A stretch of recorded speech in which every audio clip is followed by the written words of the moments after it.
Hello， 大家好，我是艾尔文。今天来分享一个理财中造成不少人误解的超大迷思哦。我甚至觉得它都是一种理财悖论了。这个迷思就是觉得收入越高越容易财务自由。我想要提醒的是哦，如果这个观念不先从脑袋当中拔除，赚再多的钱啊，都离财务自由很远。而且哦，很可能就是因为卡在这个观念上啊，有些人在理财路中的目标都搞错了，甚至聚焦在错的方向来投资，始终无法提高自己的资产。这边先加个备注哦，达成财务自由确实是需要依靠够多的收入，但这不是一个反推回来也成立的概念哦，不是有够多的收入就能够财务自由。我在频道当中啊，曾经分享过的书《原来有钱人都这么做》里面就说到了，收入并不是决定能不能够财务自由的关键。许多拥有上百万美元资产的人，收入都只能算是平均族群，不是最高的一群，但他们最后呢，还是能够累积到足以财务自由的资产。另外一本畅销书《有钱人想的和你不一样》，我相信很多人都听过，里面就提到一个故事，作者啊遇到一位收入不多但渴望财务自由的学生，纵使那个人收入不高啊，还是每月把多余的钱努力存下来，存到头期款后就贷款去买房子，接着慢慢的再把房贷努力缴清。当众人想着他开始会计划存退休金时，他的做法却出乎人意料。在缴清房贷后啊，那个人反而搬出那间房子，然后把房子租给别人，自己再搬到物价低的国家，然后靠着那间房子的租金来支付当地的基本生活费，提前达到了他想要的财务自由。所以关键在哪？就在你如何运用收入，以及有没有避开我要讲的这个陷阱里。接下来我们就来聊为什么收入高绝对不等于财务自由，而且很多时候收入高反而间接造成实现财务自由的门槛变高。我想受很多电视或电影的影响，我们对富有的定义都很狭隘，好像一定要吃得很好，喝得很好，开名车住豪宅才是有钱。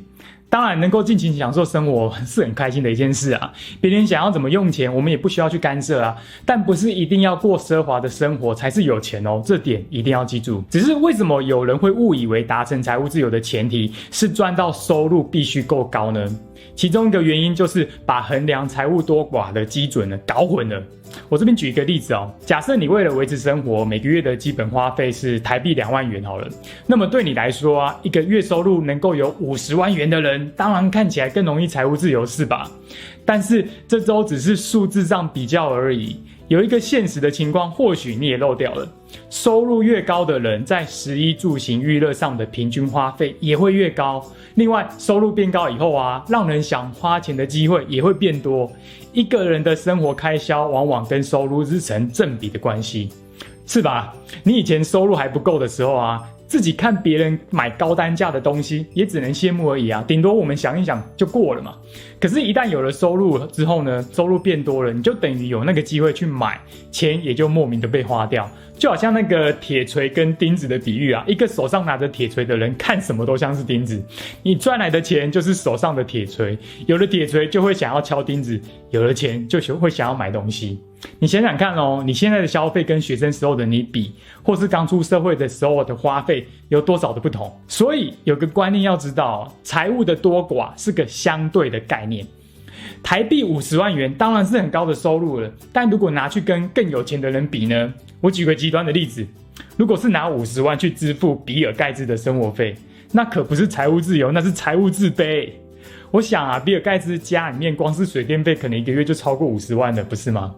说到底，应该拿什么来衡量财务自由的可能性？那就是啊，你每个月能从收入中留下多少钱，还有你是如何管理这些钱，这才是能够安心退休或是提早达成财务自由的关键。简单来说啊，存得多比赚得多还重要。就算月收入有台币20-30万，但每个月的收入与支出刚好打平，那纵使那个人开多好的车，身上穿多少的名牌，吃多贵的餐厅，看多大的平面电视，这个人离财务自由都比想象的还远。因为许多人真的都忽略了， 1万元的被动收入跟1万元的薪资收入价值是完全不一样的。要想赚到每个月10万的被动收入，难度绝对比上班工作赚到同样的金额还高。相对来说一个月收入4、5万的人，如果每个月能存1万到2万元以上更好，这个人离财务自由反而还比较近一些因为要拥有4、5万的被动收入，不是说就多容易啦，但只要管理金钱的方式正确，做好投资理财的配置，时间一久就会慢慢累积足够的资产，转化成投资型的被动收入，进而达到财务自由。强调一下我绝对赞成你花钱去过更好的生活，收入变高提升生活品质是很正常的事，但切记不要让你的生活品质提升速度快过你的收入成长速度，不然你只会掉入回圈里面拼命挣扎，为了支撑高消费的生活而必须赚更多的钱，然后为了维持赚更多的钱，你又没有条件离开工作，不断循环下去，最后榨干自己。另外要知道财务自由是可以分阶段性的，你的目标可以是一次累积到实现退休的资产，这样可以，也可以是先让自己不需要上班，然后把时间投入到更有价值的工作里面，接着再慢慢累积更多的资产，进而退休或财务自由。其实你多观察就知道很多人的问题并不是资产够不够，而是没有离开手上那份工作的条件，也就没有时间去做能产生更高收入的工作了。看完这支影片，希望你也别再认为财务自由是一定要收入很高才可以。记得这个观念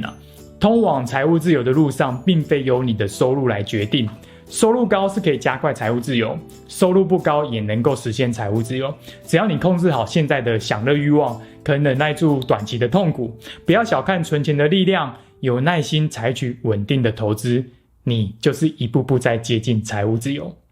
好，这个观念今天就说到这边如果你对这方面的内容真的还有兴趣，欢迎你留言跟我说。想要看最新的影片就别忘了订阅频道，如果影片对你有帮助的话，就帮我按个喜欢还有分享。另外别忘了把你的心得留言给我，或许你的心得也可以帮助到有需要的人。另外频道里面还有很多跟学习成长有关的内容，别忘了点进频道看看。还没有订阅的朋友，我的新影片能够再次跟你遇见的机会也不知道是什么时候了，所以不妨就趁这次订阅吧，一起来学习成长。我是艾文，我们下次影片见喽，拜拜。